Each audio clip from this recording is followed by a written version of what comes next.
By 1942, vapor trails were over France. The air war was underway. These were the men who flew with death, the pilots, the navigators, the gunners. 48,000 pounds of steel, 10 men. Swiftly they streaked toward their targets. Mission to destroy the enemy's ability to make war.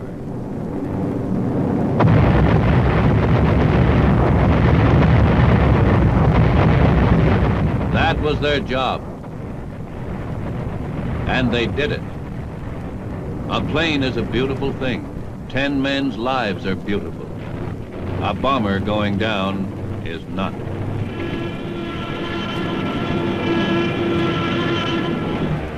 But the odds were good for American pilots. The planes they flew were fast, rugged, superb in combat.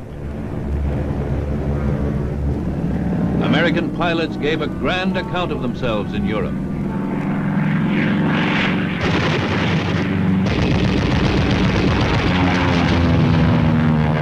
They drove the enemy from the air.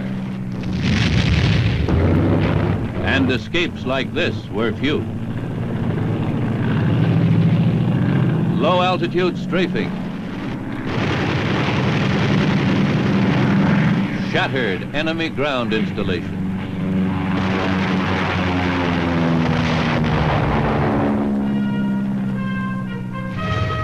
Remember the Memphis Belle?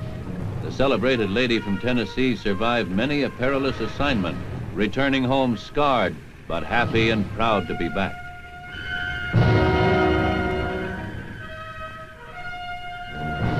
In the Pacific, many Navy ships were carrying planes. Courageous Navy pilots mastered early catapult launching devices, and aboard aircraft carriers they overcame an additional hazard, a rolling landing field.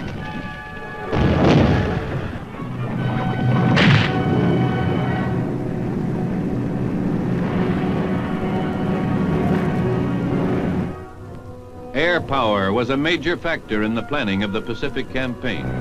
These tough fighters outfought the best the Japanese had to offer. They spearheaded the island-hopping Allied forces across the Pacific as the war moved closer and closer to the Japanese homeland.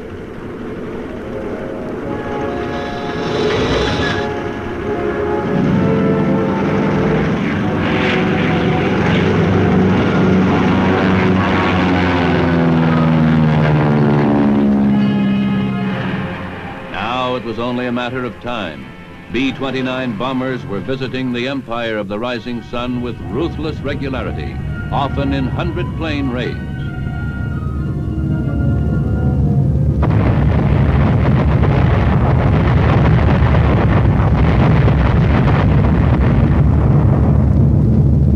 But it took only one B-29, the Enola Gay, to close that chapter in human history.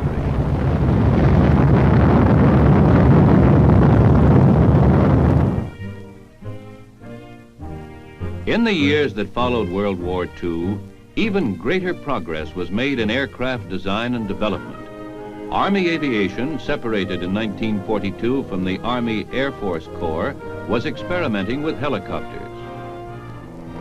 The rotary wing aircraft, with its hummingbird qualities, offered amazing possibilities.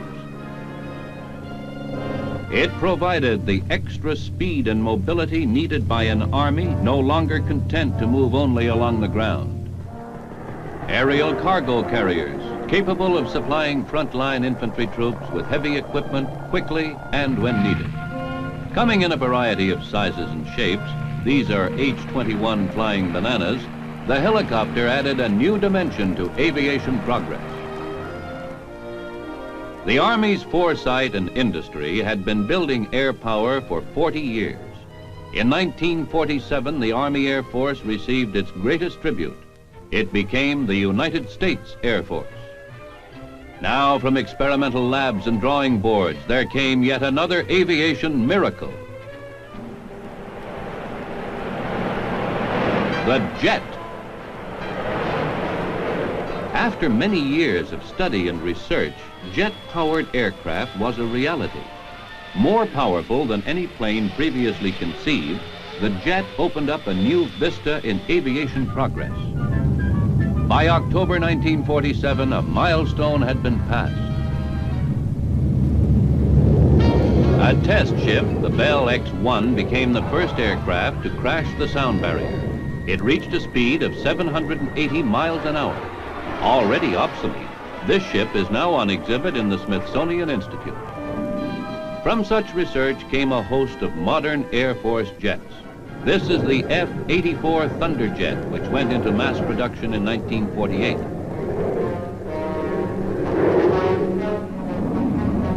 One of the earliest jet fighters, it was also one of the best.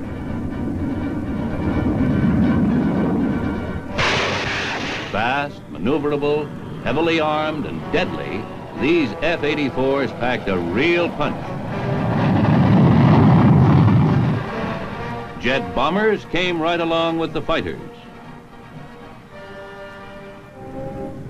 First accepted was the B-45 Tornado, powered by 4 engines with a top speed of over 500 miles an hour. Next came the sensational B-47 Stratojet, driven at over 600 miles an hour with a range of 3,000 miles.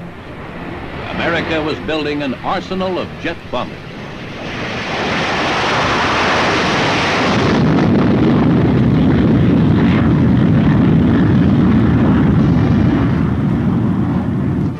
One of the most unusual test planes was the B-49 Flying Wing. Of a completely different aeronautical design, it did away with the conventional fuselage and tail in this radical experiment. It maneuvered in air like some giant bat. Side by side with Air Force developments went experimentation by civilian birdmen, eager to try out the new jet power.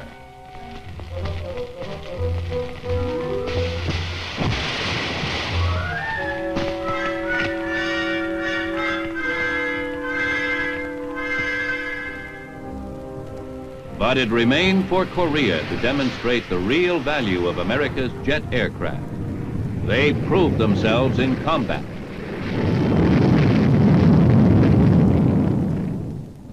Squadrons of recon bombers were able to fly almost unmolested over enemy territory. Cruising at over 600 miles an hour, armed with bombs, machine guns, and rockets, they outflew, outfired, and outfought the best Soviet fighters that the North Koreans could put in the air.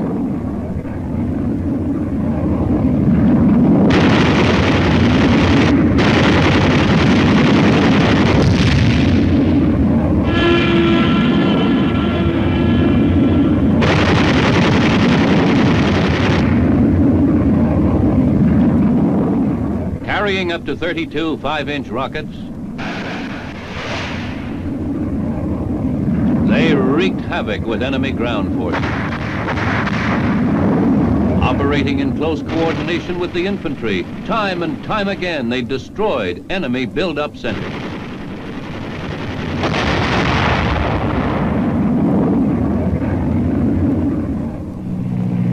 In this operation, the Air Force was not alone. Navy and Marine pilots flew many of the sorties flown in Korea by American forces.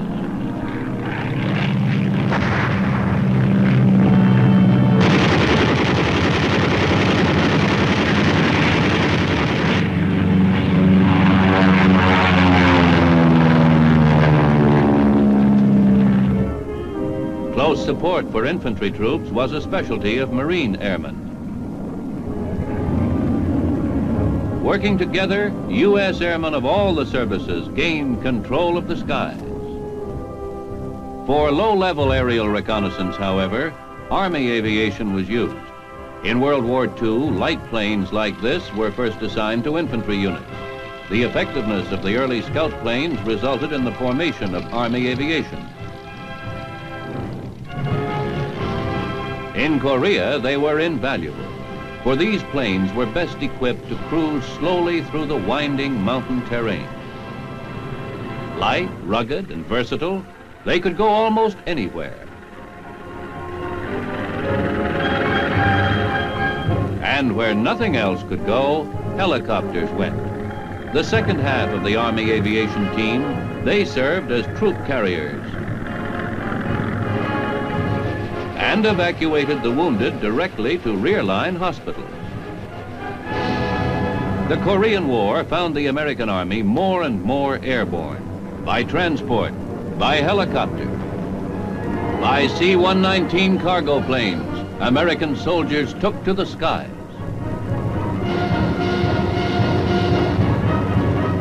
World War I saw the introduction of military aviation.